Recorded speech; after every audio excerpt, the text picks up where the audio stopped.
Olá, boa tarde, estamos chegando, o programa Gente que Fala está no ar, 12:02, eu sou o Mauro Friesman, nossa audiência nos acompanha pela rádio Trianon AM 740 de São Paulo, também pela rádio Universal AM 810 de Santos, e você nos vê pelas redes sociais, imagens do Instagram, do Facebook e também do nosso canal no YouTube. Aquele convite diário para você seguir a gente, curtir, compartilhar os nossos conteúdos e interagir com o programa também. Vai o número do WhatsApp, 973350038, de novo, 973350038, e nas redes sociais, marcando sempre a hashtag Programa Gente que Fala. Hoje é segunda-feira, iniciando mais uma semana, vamos com muito empenho, com muita dedicação, com muita saúde para análise e debate dos nossos temas. Eu apresento aqui inicialmente o vereador paulistano Donato, do PT. Seja bem-vindo, vereador. Tudo bem? Boa tarde. Boa tarde, Mauro. É um prazer estar aqui novamente. Boa tarde, Augusto. Boa tarde, meu colega Sansão Pereira. Esperamos fazer um bom debate hoje aqui. Certamente. Vamos seguindo aqui com a formação da nossa bancada para análise e debate dos nossos assuntos. Vereador paulistano, Sansão Pereira, do Republicanos. Tudo bem, vereador? Boa tarde. Seu microfone fechado, vereador. Pronto, agora está aberto. Agora sim. Muito boa tarde, Mauro Friesman. Boa tarde aí a todos os amigos ouvintes da Rádio Trianon, desse programa aí, Gente que Fala, que bacana. Boa tarde aí meu colega, nobre colega aí, Nonato, e também doutor Augusto. E estamos aí, estamos juntos. Vamos em frente, seguindo aqui com a formação do nosso time, o advogado Dr. José Augusto Miranda Machado, especialista em processo civil e direito imobiliário. Doutor Miranda, boa tarde. Está no Rio de Janeiro, tudo bem? Boa tarde aos vereadores Donato e Sansão Pereira, boa tarde ao Mauro Friesman, boa tarde à equipe de produção, boa tarde aos operadores e especialmente a todos os ouvintes, né, que são a causa de a rádio existir. Uma boa tarde, desejo um excelente programa que seja muito útil a todos que participarem.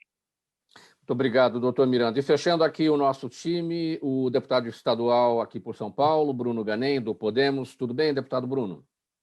Tudo jóia, graças a Deus. Boa tarde, Mauro. Boa tarde, doutor Augusto, vereadores Donato, Sansão Pereira. Estou aqui à disposição, é sempre bom poder trocar ideia, né, com um time aí tão qualificado e com as pessoas que nos ouvem e nos assistem.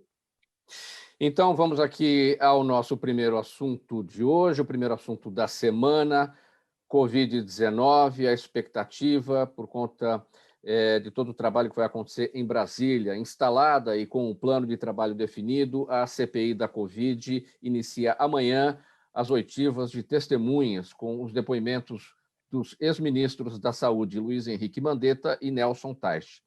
Na quarta-feira será a vez do general Eduardo Pazuello e na quinta do atual ministro da Saúde, Marcelo Queiroga, e também do presidente da Anvisa, Dr. Antônio Barra Torres. A partir das audiências, devem surgir novas convocações de testemunhas. Um dos requerimentos já feitos e que deve ser votado nesta semana é para ouvir o ex-secretário de Comunicação, Fábio Weingarten. Deputado Bruno Ganem, eu começo com o senhor sobre esse tema. Bom, a expectativa é muito grande em relação a esses depoimentos todos, essas pessoas que serão ouvidas, mas uma atenção muito especial em relação ao general Pazuello, ex-ministro Pazuello, porque ele pode ter uma postura em relação ao governo federal, mais ou menos comprometedora. Como é que o senhor avalia, deputado? Eu entendo que esse é um assunto que vai ter aí uma série de desdobramentos. A gente vê aí um grande movimento, né, em relação a levar para os municípios, para os estados ou não, as responsabilidades dos problemas, né, que estão sendo enfrentados, que foram enfrentados. Teve todo esse período aí bastante turbulento, né, do Pazuello. Então a gente não tem aí vão ser momentos aí que vão com certeza movimentar bastante a política nacional, mas eu acho que o grande ponto aí vai ser onde jogar o foco, vamos dizer, se é no governo federal, se é no governo Bolsonaro ou nos estados. Eu acho que, no fim das contas, é isso que vai marcar a CPI, inclusive no que diz respeito à questão do Pazuello. Sim. Deputado Bruno, enquanto eu converso aqui com os demais, eu vou pedir uma gentileza sua. O senhor está no smartphone, coloque ele na posição horizontal para a imagem ficar no padrão das demais, tá bom? Enquanto isso, eu vou aqui conversando com os demais. O vereador Donato aqui também agora com a gente. Vereador, a sua expectativa em relação a todo o trabalho da CPI da Covid que vai ocorrer, e a gente começa a semana com essa situação de falta de segunda dose, né, dos imunizantes, porque havia uma determinação para que as prefeituras vacinassem com tudo que tinha aí, né, que tudo que tivesse na prateleira, e agora está faltando a segunda dose para quem tomou a primeira, né? Então, não deu certo isso também, né? Isso, Mauro. A CPI é muito importante para apurar responsabilidades.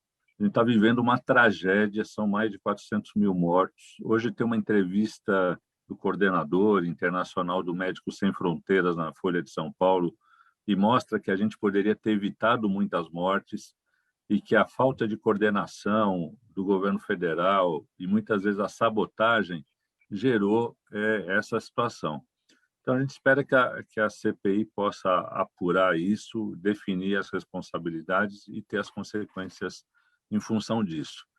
Uma das orientações foi essa. O Pazuello, no primeiro momento, falou, não, vacinem, gastem toda a primeira dose que nós vamos garantir a segunda dose. Eu cheguei a conversar com o secretário Edson Aparecido. A cidade de São Paulo, por sorte, não seguiu essa orientação. Por isso não teve essa crise, né? Porque as próprias dificuldades de importação dos insumos têm a ver com a postura do governo federal e de seus membros, né? Que provocaram, insultaram os chineses, que são os maiores produtores do IFA, né? Do insumo farmacêutico que é necessário para a gente produzir a vacina, gerando essa situação. Então, a gente espera que a CPI avance, que seja rápida e que seja muito determinada em apurar os fatos, porque os fatos são abundantes, criminosos no nosso país. Vereador Sansão Pereira, seu entendimento sobre tudo que deve ocorrer em Brasília, na CPI da Covid, ao longo da semana? Seu microfone fechado, vereador Sansão. Acho que não está me ouvindo, né? Vereador Sansão Pereira? Vamos seguir aqui com o doutor Augusto Miranda. Doutor, sua avaliação inicialmente, depois a gente vai com o vereador Sansão. Bom, a primeira coisa que eu devo fazer é lamentar que um problema de pandemia, de algo que é universal, tenha se tornado um tema político, muito voltado para a política, para interesses políticos. E isso certamente trouxe muitos prejuízos para toda a sociedade.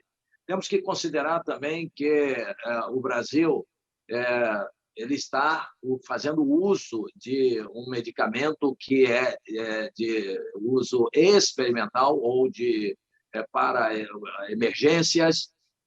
Não é ainda a campanha definitiva para os grupos de risco. E os países que foram citados, por exemplo, Estados Unidos, que está acima de todo o topo, realmente, os Estados Unidos estão vacinando já todas as idades, você é vacinado no shopping, você é vacinado em qualquer lugar, mas é uso emergencial. Eu acho que a segurança que todos deveríamos ter cuidado, os infectologistas, as autoridades da saúde e os políticos e também a sociedade.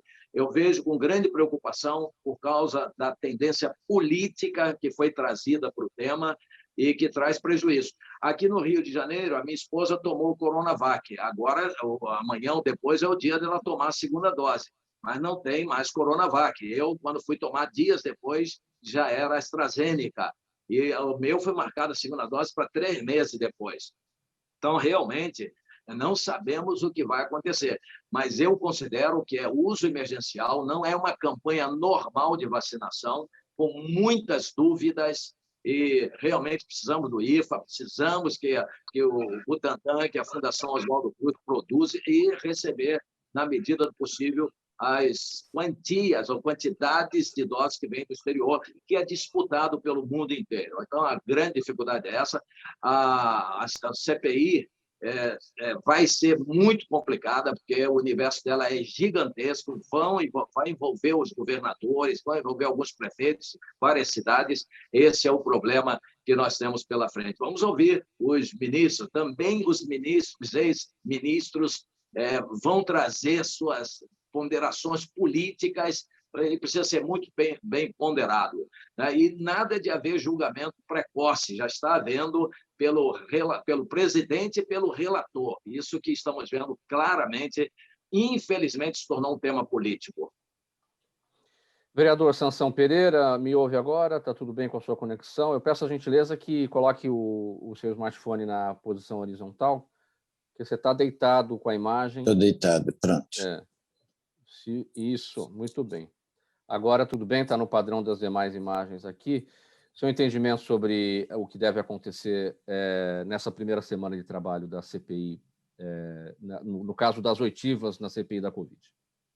Tem um problema técnico aqui, né? Tive que sair para entrar novamente, perdi o retorno. Não tem problema. Mas realmente a população merece uma satisfação, a população merece o esclarecimento, o conhecimento do que verdadeiramente está acontecendo. E como já disse meu colega, a CPI é exatamente para apurar a responsabilidade de quem o que está acontecendo aí. Então, é muito bem chegada essa CPI, né, para que o povo venha saber realmente o que está acontecendo. Isso a nível técnico, né? Quanto à questão das vacinas, realmente tem que se tomar uma providência emergencial para se resolver essa situação. Inclusive, nós aqui da Câmara da cidade de São Paulo, inclusive meu colega também, destinamos 55 milhões, cada qual R$1 milhão das nossas emendas, para que a população viesse a ser imunizada. Então, isso aí realmente não pode estar acontecendo, não é para ter acontecido, e vamos buscar tomar as providências cabíveis para que o mais rápido possível essa segunda dose chegue até a população e possamos, então, dar andamento nessa imunização. Vereador Donato, para a gente fechar esse tema, o senhor que foi presidente de CPI, já aqui na Câmara Municipal de São Paulo, foi relator também de CPI, não me lembro exatamente quais, mas a população muitas vezes se pergunta, né, os resultados que uma CPI pode trazer em termos de responsabilização, até onde uma CPI pode ir.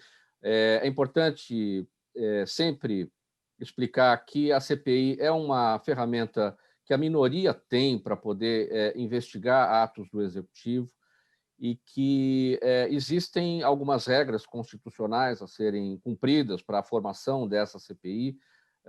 O que vai ser fundamental para que essa CPI tenha resultado e que não acabe naquela popular pizza? Olha, as CPIs são um instrumento fundamental do Poder Legislativo para investigar, né? Porque uma das atribuições constitucionais do Poder Legislativo é fiscalizar o Executivo. E o maior instrumento de fiscalização é a CPI, porque ela tem poderes de convocação, de quebra de sigilo, ela tem muitos poderes que fazem com que ela possa ser muito eficiente. É evidente que tem CPIs que dão um grande resultado para a sociedade, tem CPIs que não dão, né? Isso sempre é algo que não se pode dizer de antemão, mas o acompanhamento e a fiscalização da sociedade e a capacidade dos membros da CPI conduzirem ela de maneira assertiva pode trazer grandes resultados. Eu fiz parte da CPI da dívida, da sonegação de ISS aqui o ano passado em São Paulo, que trouxe mais de 2 bi de dívidas dos bancos que sonegavam o ISS, colocando agências fantasmas, serviços fantasmas em outras cidades, e ela foi muito efetiva nesse sentido. E tem CPIs que a gente não consegue essa efetividade, mas eu acho que a CPI em Brasília tem todos os elementos para poder ser muito efetiva e contribuir para uma discussão profunda sobre a condução da pandemia e sobre os próximos passos para que a gente possa prevenir mais mortes, né? Muito bem, 12h17, a gente falando aqui da CPI da Covid em Brasília, mas o vereador Antônio Donato, aqui em São Paulo, iniciou uma articulação para protocolar um pedido de abertura de uma CPI da Covid na Câmara Municipal de São Paulo. Para que o pedido seja protocolado, ele precisa de 19 assinaturas.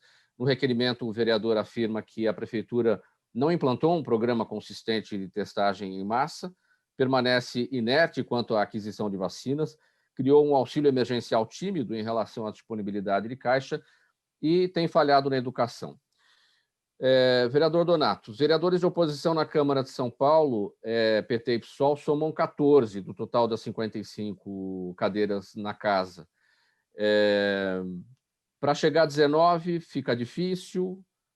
Como é que é o caminho para ter esse mínimo e também cumprir os outros requisitos constitucionais para chamar a instalação dessa CPI?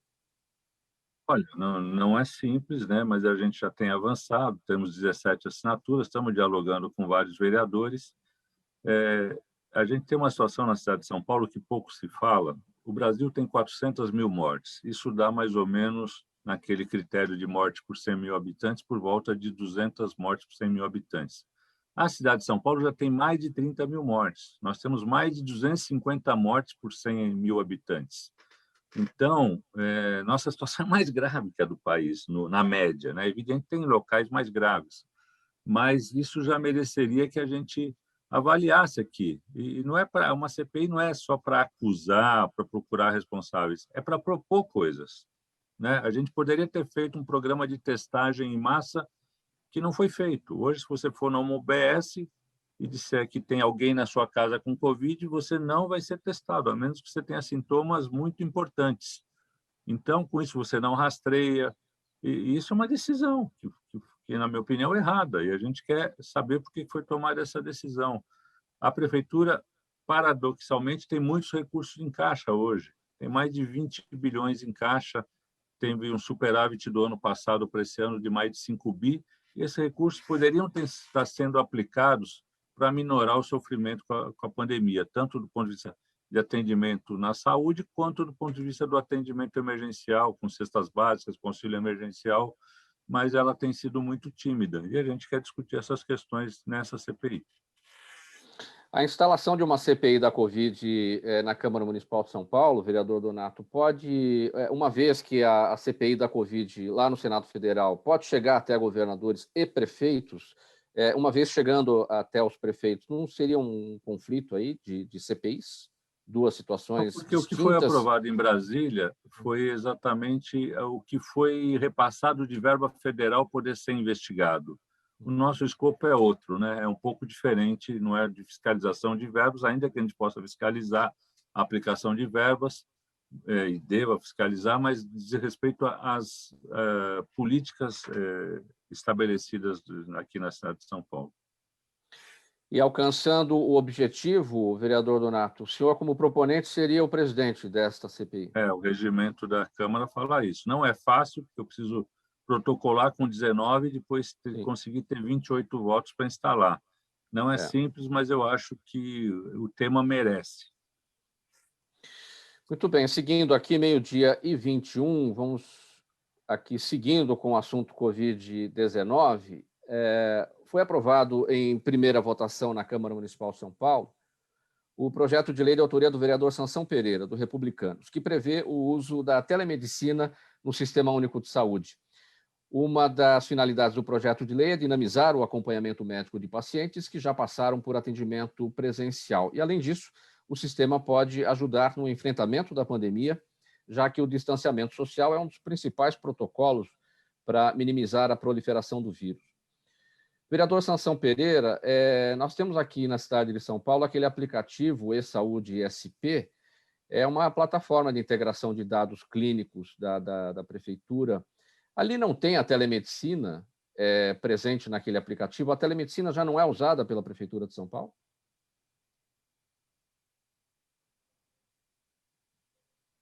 Seu microfone está fechado, vereador.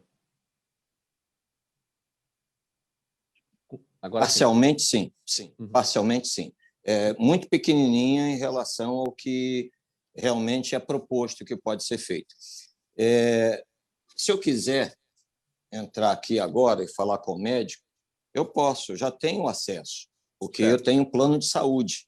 Então, desde 2002, já existe na rede privada. O objetivo é trazer exatamente para o SUS, para a rede pública, dando condições às pessoas que moram na periferia, nas comunidades, às pessoas que utilizam o SUS a ter também acesso a esse tipo de serviço, que, como disse, você falou ainda agora, não é uma mudança no sistema, é uma complementação para aquelas pessoas que já foram atendidas presencialmente. Ela tem uma doença crônica, ela sofre com diabetes, com asma, obesidade, hipertensão, doenças pulmonares, ou pré-natal, neonatal, pós-cirúrgico. Então, é para acompanhamento, como também pode ser feito interprofissional, médico-médico. Um exemplo, chega um atendimento num determinado hospital, se precisa de uma especialidade, e para não ter que se transferir aquele paciente que vai correr risco de vida na transferência, que vai se ter um custo. Então, o médico de um hospital fala com o médico do outro hospital. E o especialista, lá no hospital onde tem um especialista, ele orienta esse médico aqui de onde o paciente está, que não tem ainda o especialista. Então, é exatamente poder aumentar a capacidade de atendimento nesse período que nós temos visto, aí, não só pós-pandemia, mas após também, vai ajudar também médicos que têm... ele já passa por ele já corre, já está no grupo de risco, o médico está no grupo de risco, então ele também vai dar condições, capacidade ele de atender pessoas a distanciamento. Então, ele pode, através de videochamada, ele pode atender...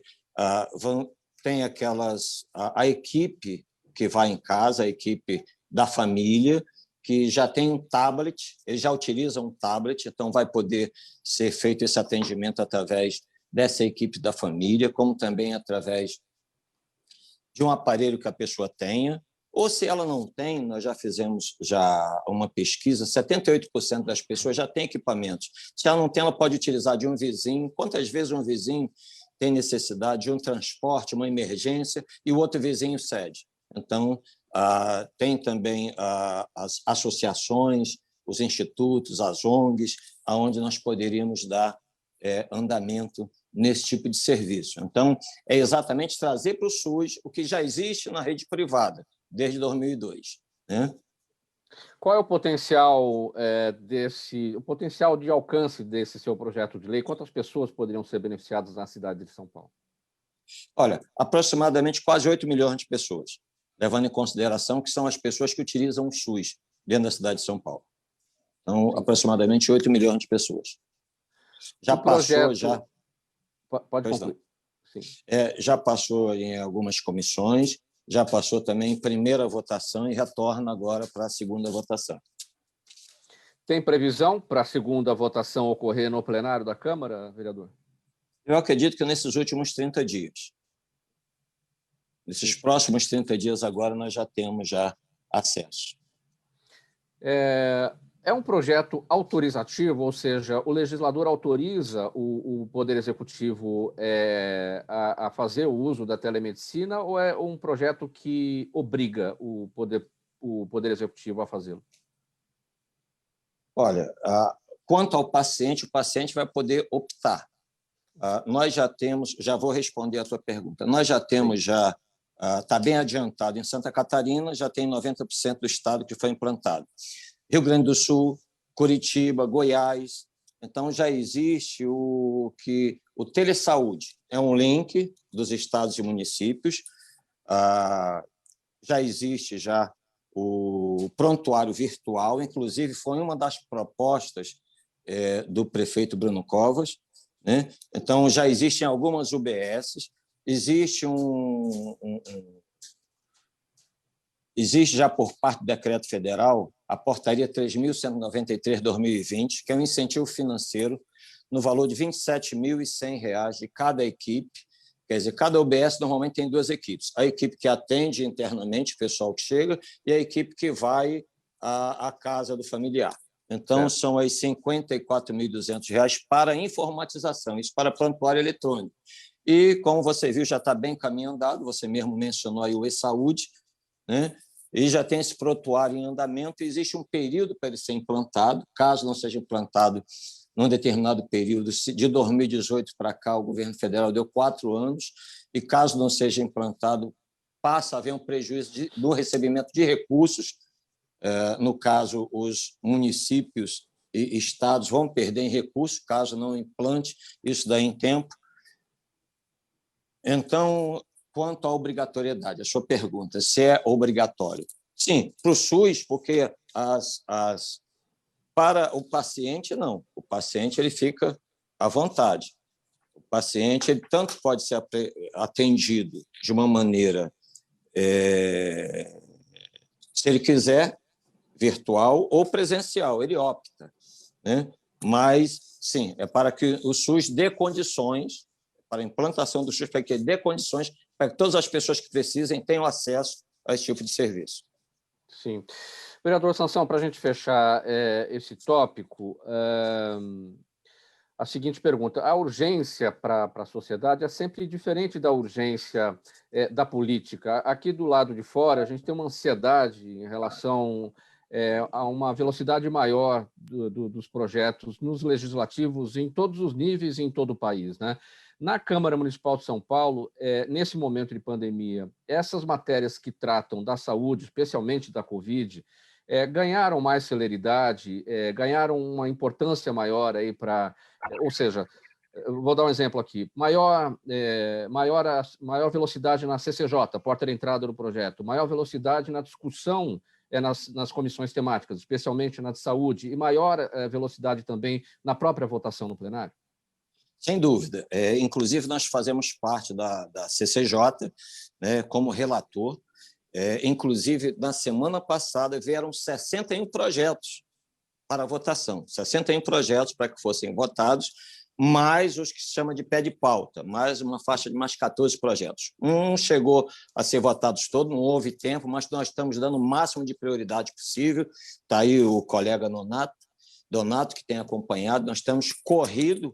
A Câmara de São Paulo, da cidade de São Paulo, tem trabalhado muito, apesar de ser o nosso primeiro mandato, nós temos nos empenhado, nos dedicado, nos esforçado para fazer o melhor em favor da população da cidade de São Paulo. Realmente tem tido prioridade máxima nesse sentido.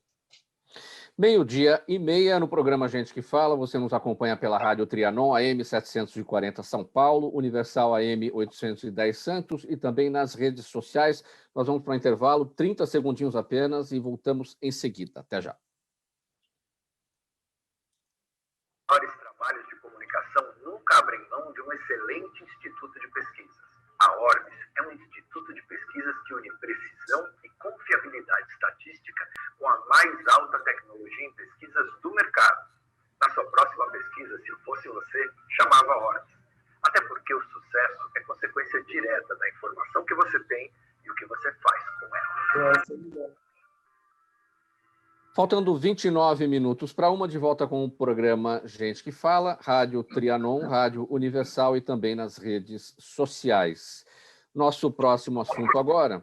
Deputado Bruno Ganem, a pandemia do coronavírus trouxe impacto também na vida dos animais. Um levantamento da ONG Ampara Animal, feito em 92 abrigos de 12 estados do Brasil, mostrou que o abandono de animais domésticos cresceu de 60% a 70% entre julho do ano passado e abril agora, principalmente por problemas financeiros e adoções por impulso durante a quarentena. No Brasil, o abandono de animais é crime federal desde o ano passado, com pena de até 5 anos de prisão, e o mesmo vale para o crime de maus tratos. Deputado Bruno, até pegando o gancho, a gente já está em maio, primeiro dia útil, mas agora, dia 30, terminou a campanha Abril Laranja, né, que foi instituído pela Sociedade Americana para a Prevenção da Crueldade Animal, prevenção da crueldade contra os animais. Como é que essa campanha tem levado a conscientização em relação aos crimes cometidos contra os animais? Mauro, é muito importante e vem em linha com outras ações que também a gente tem aí na causa animal, no sentido de lembrar da importância da gente ter políticas públicas mais estruturadas, da gente efetivamente penalizar a violência contra os animais, né? Chega de tanta violência, chega de tanta impunidade. Nós tivemos avanços, mas os avanços ainda são tímidos. A gente percebe aí no nosso dia a dia, eu recebo muitas denúncias, a gente vai até os locais, que na prática a gente vê que só vai preso por maus tratos quem é preso em flagrante. Se não é em flagrante, é praticamente impossível a pessoa ser presa. É claro que o abandono ele também é uma forma de violência contra os animais. É uma violência, né? Especialmente, acho que a pior violência em termos de abandono é quando, e infelizmente isso é bastante comum, de abandono de animais em rodovias. É um crime terrível, né? Terrível com o animal, terrível com as pessoas que transitam, onde também é muito comum a gente ver acidentes gravíssimos, fatais com pessoas, com os animais, enfim. Então, a gente percebe que isso é algo realmente muito, mas muito sério. E é importante a gente colocar, e aí a questão dessas datas, a questão do mês, a questão dos dias, que a gente tem vários dias dedicados à proteção animal, é muito importante para lembrar isso. E qual é a importância da causa animal? Bom, primeiro, a causa animal, né, a defesa dos animais, ela é importante por si só, né? A gente não admite, enquanto sociedade, que os animais passem por tamanho sofrimento. Mas, ao mesmo tempo, é importante também a gente fazer conexão com outras áreas, né? Então, por exemplo, num lar onde acontece a violência contra um animal, quase que certamente outras formas de violência também acontecem. Tem vários estudos internacionais em relação a isso. O próprio FBI trabalha nessa linha, identificando, por exemplo, que o criminoso contra o animal também é um criminoso contra criança, contra idosos, pedófilos. Essa conexão, ela tem uma teoria que é a teoria do link, que justamente trata disso. Então, a gente está numa luta constante para que a gente tenha mais e mais datas para lembrar a importância da causa animal e que a gente possa penalizar chega de violência aí contra os animais. Eu destaquei aqui na nossa nota, deputado Bruno Ganem, problemas financeiros e adoções por impulso durante a quarentena. Essas estão entre as principais causas que têm levado ao abandono de animais domésticos, e esse índice todo, entre 60% e 70% de julho do ano passado até o final de abril agora. O que tem além desses pontos? Existe aquele tabu de que animais podem transmitir a Covid-19 para humanos? A gente sabe que o cachorro existe o coronavírus do animal, do cachorro, mas é outro vírus e isso não pode ser confundido com a Covid-19 e isso não se transmite para humanos. Exatamente, Mauro. Tem muito preconceito em relação a isso. Aliás, não só em relação ao coronavírus, outras doenças que vieram, de alguma forma, de animais, mas não de cachorro e tudo mais, mas que as pessoas extrapolam, têm raciocínios malucos e saem falando e fazendo besteira, né? O terrível nisso, você imagina que no começo da questão aí toda dessa tristeza que é o Covid, algumas pessoas encontraram medicações para o coronavírus animal e começaram a falar que já existia remédio, etc., e meio que criar aí umas teorias malucas, gente utilizando esses remédios, coisa assim que, pelo amor de Deus, de onde vem tanta ignorância? Mas onde a gente tem que atacar? A gente tem que atacar, e é muito importante, eu sou muito grato aí por esse canal que vocês estão abrindo, para a gente poder falar aí com todas as letras, encher o peito e dizer realmente que cachorro, gato, não vai transmitir para você Covid, né? Os cuidados sanitários para evitar o Covid, todo mundo já conhece, não preciso nem aqui ficar falando. Não inclui, de forma alguma, você ter aí algo em relação aos animais. E abandonar é um ato de extrema crueldade, é importante a gente realmente deixar isso bem claro. Você você se transforma num monstro quando você efetivamente abandona um animal. É muito importante a gente falar com essas palavras. Não é um ato banal. E a pessoa que adota por impulso é lamentável, mas daí a provocar o abandono, a pessoa está abandonando aí o caráter dela e tudo mais, porque se ela tiver um mínimo de consciência, ela vai lembrar desse ato de crueldade pro resto da vida dela. E onde denunciar atos de crueldade animal, de abandono, de maus tratos?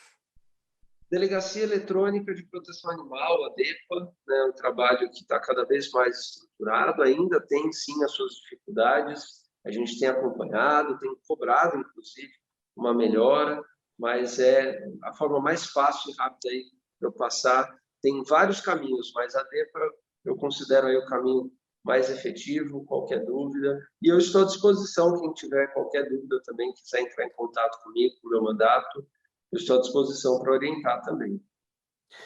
Faltando 22 minutos para 1, programa Gente que Fala. Antes aqui do nosso próximo assunto, uma mensagem para você que nos acompanha pela Trianon AM 740 São Paulo, Universal AM 810 Santos e também nas redes sociais. Mensagem do governo do estado de São Paulo. As aulas presenciais na rede estadual voltaram com toda a segurança. Para os alunos, comparecer não é obrigatório. Quem prefere pode continuar estudando em casa pelo centro de mídias, mas quem quer ou precisa pode vir.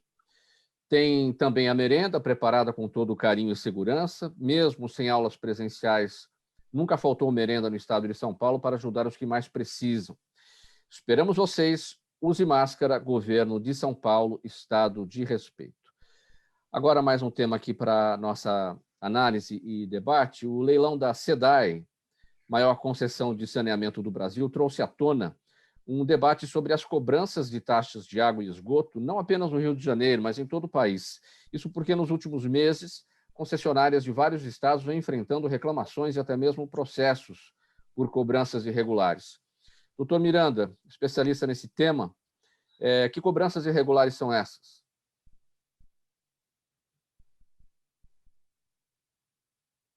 Doutor Miranda? Bom, tá ligado. Sim. Vamos lá. Imagine que uma empresa forneça 100 caixas de um produto e, na hora que manda a fatura, ela está cobrando 3.000 caixas. Ela entregou 100, ela foi contratada para fornecer 100 e, quando chega a fatura, ela está cobrando 3.000 caixas. É mais ou menos essa analogia para explicar o que as concessionárias de serviço de água e esgoto fazem. Aqui no Rio de Janeiro, e pela pesquisa que fizemos, que é um tema nacional, a gente tem visto que a SEDAI usa esse método, usando a tabela progressiva e um outro expediente, que é a taxa mínima. Então, por exemplo, eu tenho um condomínio que tem 234, eles chamam de economias, são de unidades, salas e lojas, um condomínio comercial. Esse condomínio tem um hidrômetro principal. Toda a água que entra vem por esse hidrômetro e é distribuído para cada sala, para cada loja. Então, esse condomínio que eu estou citando foi construído por um finlandês que, no final da obra, fugiu para a Finlândia e deixou muitas obras no Rio de Janeiro nem iniciadas. Esse estava com 90% já. Ninguém tomou posse, ou poucos tomaram posse. Então, a água, o consumo era mínimo. E a SEDAI começou a cobrar, na época, 50 mil, depois 60, 70, ou está quase 90 mil mensais. Nós ajuizamos a ação. Foi nomeado um perito judicial. O perito, no início, quando era 50 mil, disse que o consumo correto era de 2.400. Hoje pagamos 4 mil, consignamos nos autos R$4.000 por mês, e eles estão cobrando quase 90 mil por mês, porque eles não admitem que o consumo seja o que eles entregaram. Eles querem cobrar taxa mínima de 234 economias. Ora, 400 e poucos reais vai a esse valor absurdo. Então, nós brigamos, ganhamos em primeira instância, ganhamos em segunda instância, eles foram para o STJ, foram para o STF, já não foi admitido, e existe realmente um recurso repetitivo para decidir essa questão que envolve o Brasil inteiro. As concessionárias cobram por aquilo que elas não fornecem. E na medida da nossa conversa, eu vou mostrar claramente a filosofia deles, que é desonesta.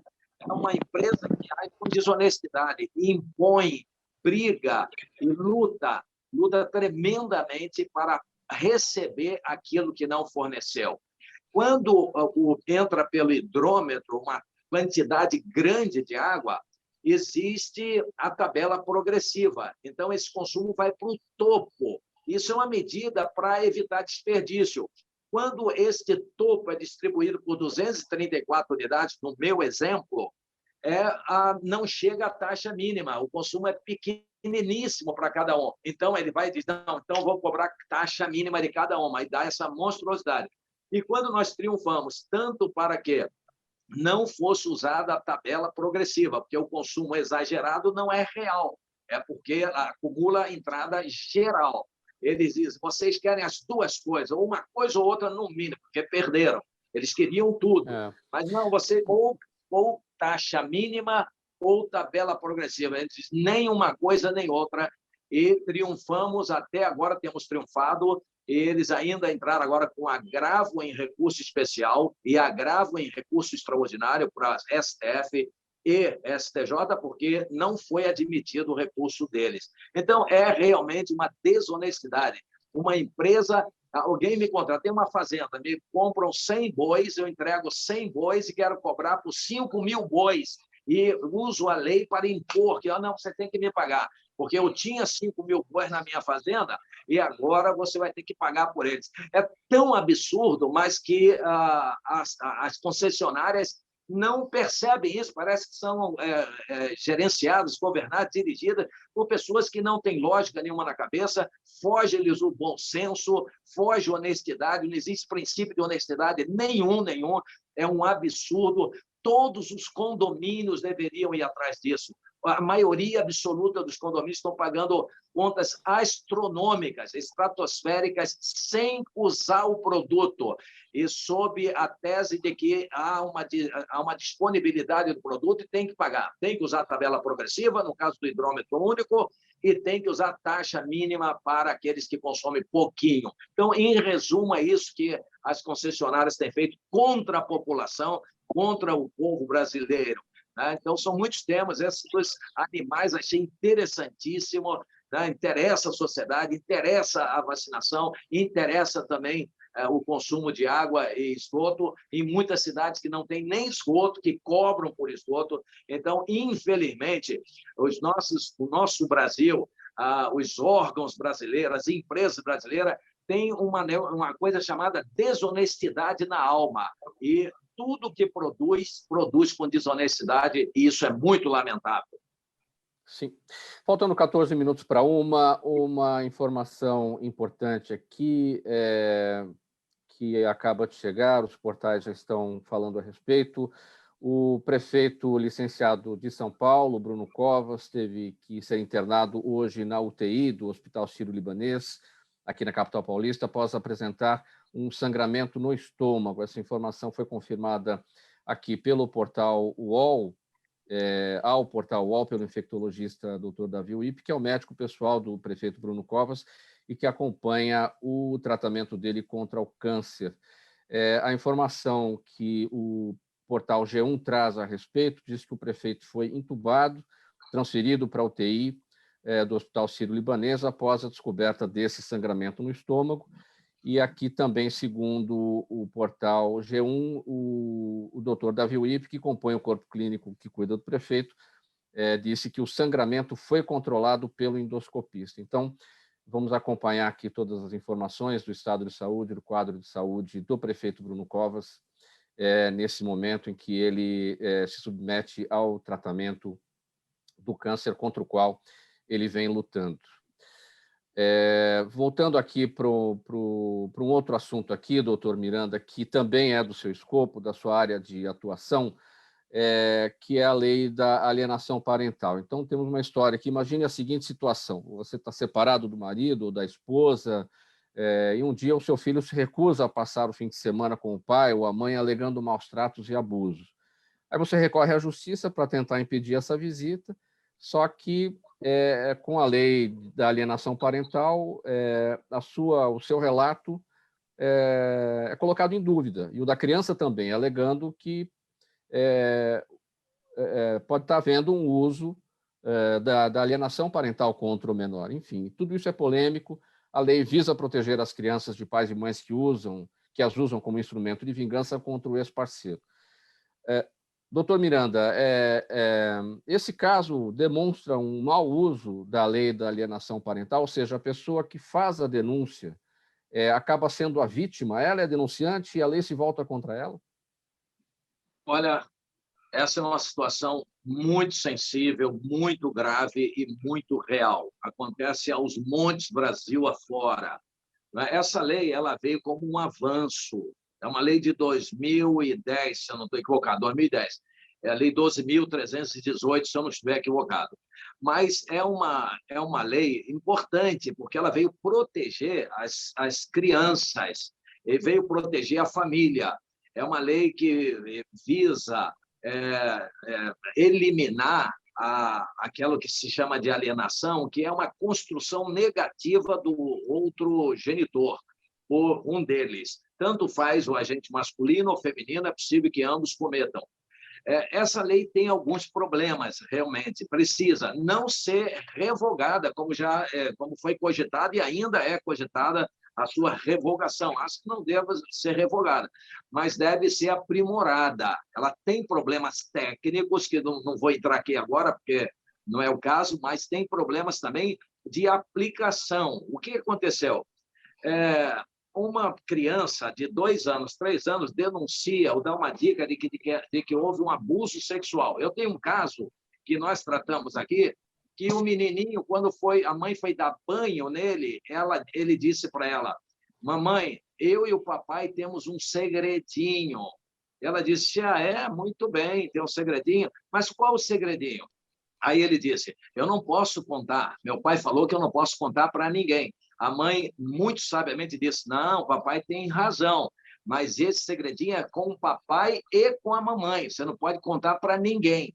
Aí ele foi e contou, ele disse: não, quando o papai está me dando banho, ele coloca o dedo no meu bumbum. Ela, o quê? Ela quase morreu. Se coloca agora os 2 dedos. O quê? Ela quase morreu. Então, ela denunciou. Nós tivemos na DCPA, que é a Delegacia de Proteção, DPCA, Delegacia de Proteção à Criança e Adolescente, aqui no Rio de Janeiro, foram feitos todos os estudos psicológicos com profissional, numa sala muito bonita, cheia de brinquedos, com vários cômodos. A criança ia, brincava com um brinquedo, achava outro, e no meio, às vezes, aparecia fotos da família, coisas, objetos da família. A criança gostava, via, pegava, via a vovó, via o titia, a titia gostava. Quando via do pai, ela corria, ela saía fora. Todas as vezes que botaram a foto do pai, ele fugiu, ele correu. Então, foi feito um laudo de que houve abuso. Esse cara confessou o abuso para familiares, mas depois ficou preso 6 meses e denunciou que era mentira, e quase que a mãe perdeu a guarda. E, inicialmente, perdeu a guarda, depois recuperou, porque a alienação ela tem como consequência a perda da guarda em favor do outro. Então, o cara que é abusador, esse é um cara super elegante, com boa fala, boa aparência, todo articulado. Ele enrolou as psicólogas do juízo todas, as psicólogas ficaram todas do lado dele, e, finalmente, ele foi absolvido, tendo feito isso com a criança. Então, hoje, a mamãe tem medo de denunciar, porque quando ela denuncia, ela depois do processo, tem que ser provado que aconteceu aquilo. E, às vezes, é muito difícil provar. Como é que eu vou provar que alguém tocou no órgão sexual de uma menina? Que alguém passou a língua, que alguém tocou com a mão nos seios? Como eu vou provar isso através de exames, se não através de uma criança? Tem gente que abusa de deficientes mentais. Então, como é que vai provar isso? Ok. Faltando 8 minutos para 1, seguindo aqui com o programa Gente que Fala, agora com as perguntas da nossa audiência. Bem brevemente, vereador Donato, Vera Lima, nossa audiência de todos os dias aqui pelo Facebook, pergunta para o senhor o seguinte: por que vimos tão pouco a presença do PT nesse 1º de maio? Olha, não, o PT esteve presente, que o 1º de maio foi um 1º de maio virtual, né? Foi uma grande live, inclusive com a participação do presidente Lula, da presidenta Dilma, de outras lideranças do PT. O PT não promoveu aglomerações de rua, então, por isso, o 1º de maio foi virtual. Então, estranha essa pergunta. Também com a gente todos os dias, o seu Jaime do Jardim Bonfilholi, zona oeste aqui da capital. Ele pergunta, vereador Sansão, por que ainda não foi entregue a totalidade dos tablets que seriam destinados aos alunos das escolas da prefeitura, mesmo com a verba liberada? Pergunta ao seu Jaime. Olha, realmente nós vamos nos informar a respeito. Sinceramente, eu não tenho vergonha de dizer. Vamos fazer um levantamento e vou retornar ao seu programa dizendo o porquê de não ter sido entregue até agora. Tá bom? Mayra Correia, nossa audiência no Instagram. Deputado Bruno Ganem, qual sua opinião, pergunta ela, sobre a gestão do prefeito Nilson Gaspar de Indaiatuba, especialmente no que diz respeito ao combate à Covid-19?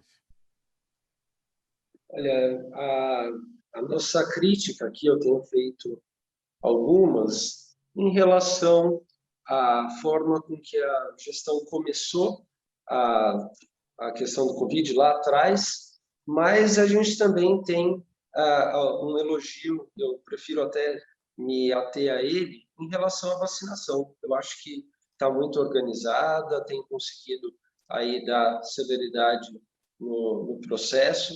Eu acho que teve suas falhas aí no ano passado, mas nesse momento ela está acertando no que diz respeito à velocidade das vacinações, que eu acho que é o principal desafio do momento.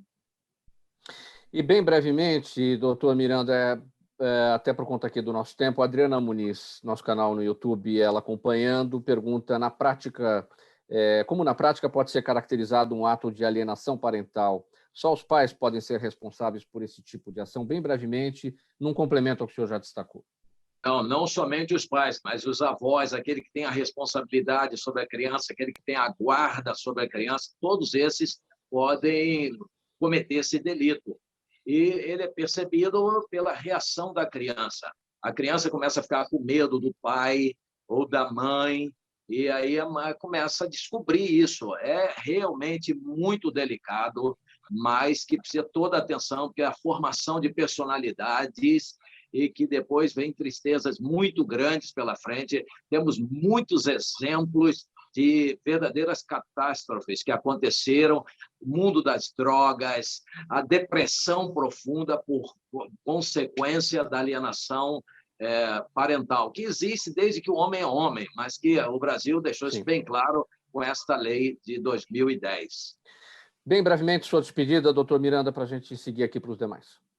Antes de tudo, eu quero cumprimentar o deputado Bruno Ganem, porque quando eu cumprimentei os demais, eu estava no celular e só via 4, então ele não tinha chegado ainda, depois chegou. Então, meu abraço, prazer conhecê-lo, prazer conhecer os vereadores, Donato, um prazer muito grande pelo trabalho que vocês fazem em São Paulo. Sansão Pereira, um abração também. Que maravilha este negócio de telemedicina e que maravilha também a questão dos animais. Eu tenho interesse pessoal sobre isso. Agradeço muitíssimo o convite ao Mauro Friesman, agradeço a Zenilda Salvato e a todos os da técnica, a diretoria, a liderança, a direção geral, a todos um grande abraço e muito obrigado pelo convite.